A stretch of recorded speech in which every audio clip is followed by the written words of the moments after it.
Hi everyone, this is Patricia with through-these-eyes.com, and I thought I would share with you guys today a recipe that none of my friends believe actually works. It's my recipe for peanut butter cookies. Now, I tell everybody and they just say, no way does that work. That cannot possibly make a cookie, but it does. 3 things is all you need: peanut butter, sugar, and 1 egg. And that's it. I swear to you. So instead of promising my friends up and down that it works, I thought I'd show you today on camera. No, don't lick it, don't lick it.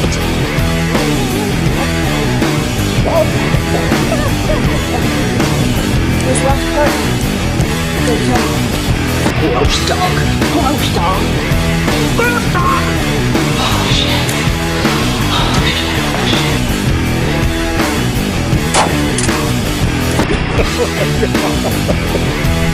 Such a pretty sparkling blue.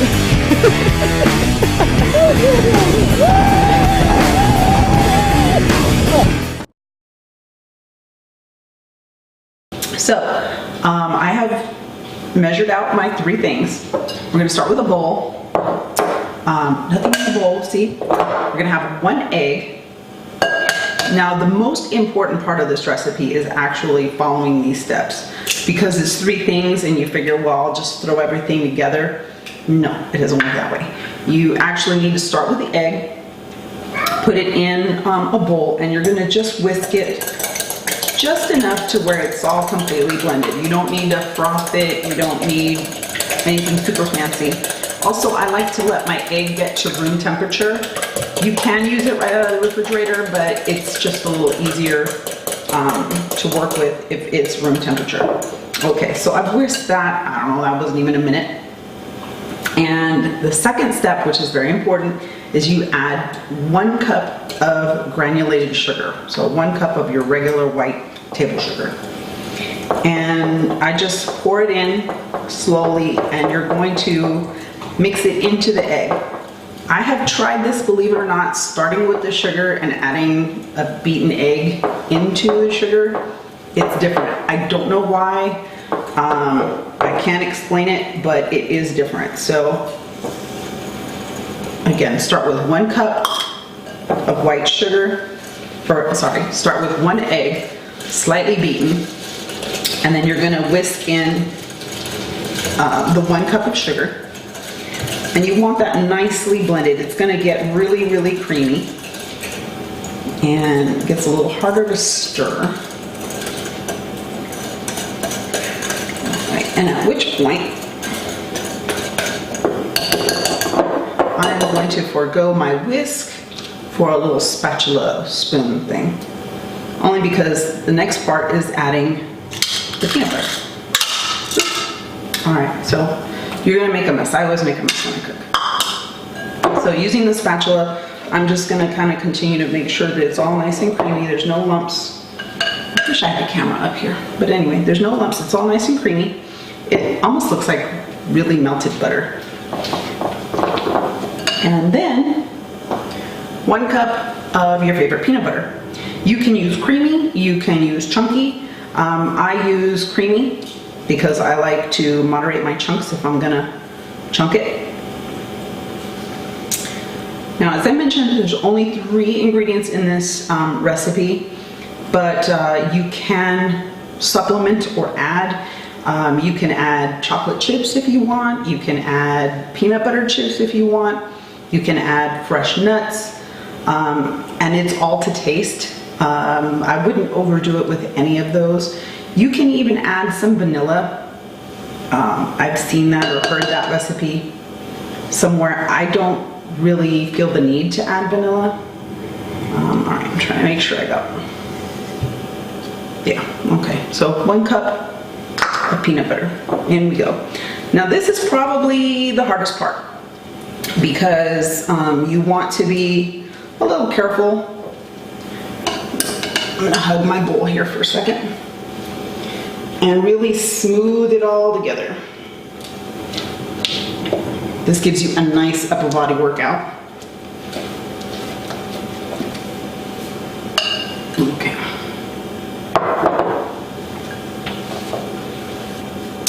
All right, so it is nicely blended and smooth and creamy, and you will be amazed to see that it already has the consistency of peanut butter cookie dough.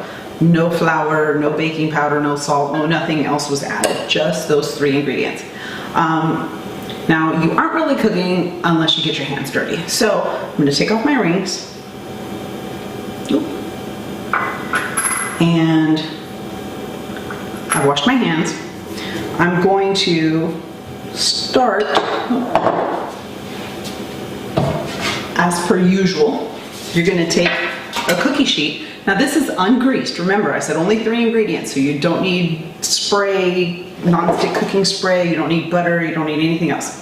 So you take your ungreased cookie sheet, and actually I like to use, to get some uniformity, I like to use a tablespoon, and I'm going to use my hands and I'm going to just push out about a tablespoon's worth of dough. And you're going to roll it up into a ball, and this makes, gosh, I make it so often I forget. I think it makes about 2 dozen cookies. I forget, I'm sorry. We'll find out. But anyway, so again, a tablespoon. And you're just going to roll up your dough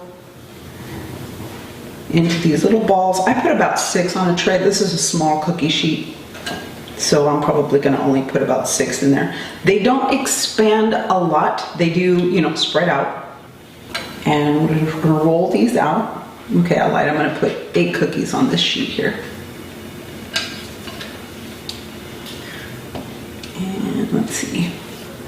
Once you have them all rolled, you're going to, much as tradition demands, take a fork, and you're going to make the normal squishy fork pattern that separates the peanut butter cookie from any other cookie known to man.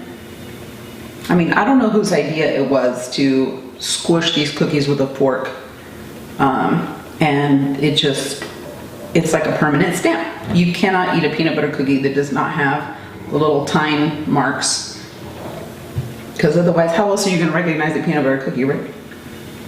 Okay, so uncreased cookie sheet. I've got 8 on this little guy, and this is going to go into a preheated 375 degree oven for, this is key, 9 minutes. Not 5, not 10, not 15, 9 minutes. And I'll tell you why in just a second. Okay, so we've got the first batch in the oven, and I am currently going to roll a second batch. Now, as I said, you only need the 3 ingredients, but my husband likes his peanut butter cookies with chocolate chips, and he likes the peanut butter chips. So what I do is I usually make a couple that are just plain, and then I don't measure this out. This is all just kind of by hand, and since this isn't a full batch, I'm just going to use about a handful of the peanut butter chips, or yeah, chocolate chips. And you just kind of mix it in there, and I don't, like I said, I don't really bother too much with measuring out. I just know I have a couple chips pretty much in each cookie, and if it seems like it's missing one, just throw in another one. See, so you can see one. And you just keep rolling them out. Now, I mentioned before, the first batch is in there. It's going to be in there for 9 minutes. The reason why is because you're going to take them out when they're still just a little bit raw in the center. Once you pull out your batch of cookies, you're going to leave them sitting on the cookie sheet for an additional 5 minutes. So they're going to keep cooking basically with the heat of the pan. They're going to keep cooking for 5 additional minutes, and then you can transfer them on to a cooling rack.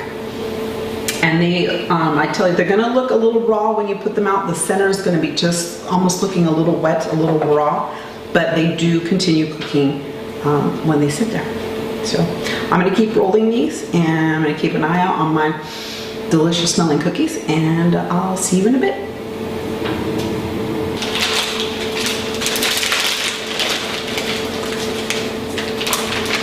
All right, and so I'm also going to add a little bit of these peanut butter chips, because you can't get too much peanut butter in a peanut butter cookie. And again, I don't measure out. I just kind of sprinkle because it's just an additional however much you want. You still want to be able to make the cookie, obviously. So you're not going to go too crazy overboard, but I use about a handful. I guess if you need a measurement, maybe a quarter of a cup. So now in these cookies, there will be a mixture of peanut butter chips and chocolate chips. And Louis loves these. I do too, but I try not to eat as many.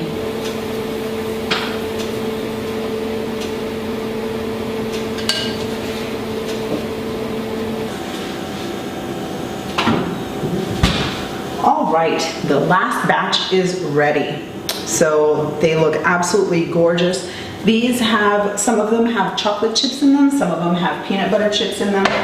They are gonna sit there for about 5 minutes, continue to cool, or continue to cook, and then I will place them on my cooling rack.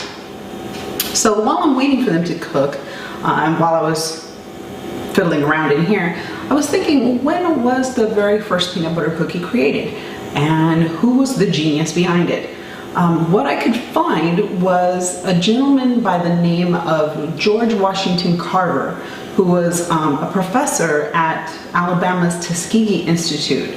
Was the first reference to a peanut cookie, actually. He was trying to promote the sale and consumption of peanuts, and he compiled a recipe book of about 150 recipes, and apparently 3 of the recipes were for a cookie that called for crushed peanuts or peanut pieces.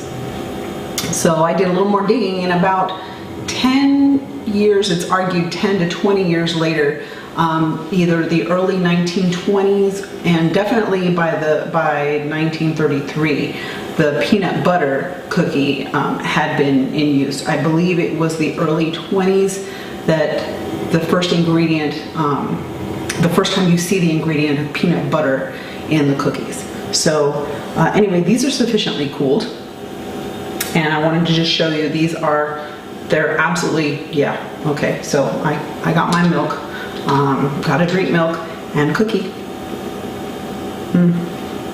They are flaky. Excuse me.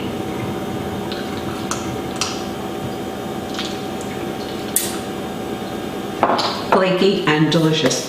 I couldn't wait to bite into that, I'm sorry. But anyway, these are absolutely wonderful. I thank Mr. George Washington Carver from the state of Alabama for promoting peanuts and creating a most delicious peanut butter cookie. Now, actually, what's interesting is it was, it was Pillsbury that was the first company to actively promote the fork time marks. In their 1933 cookbook, the directions were roll the batter into a ball, place on cookie sheet, and press down with fork. First in one direction and then another. So obviously Pillsbury really promoted that, and we've known the cookie that way ever since. So since about 1933 is what we now know as the peanut butter cookie. Anyway, these are yummy. I hope you enjoyed it.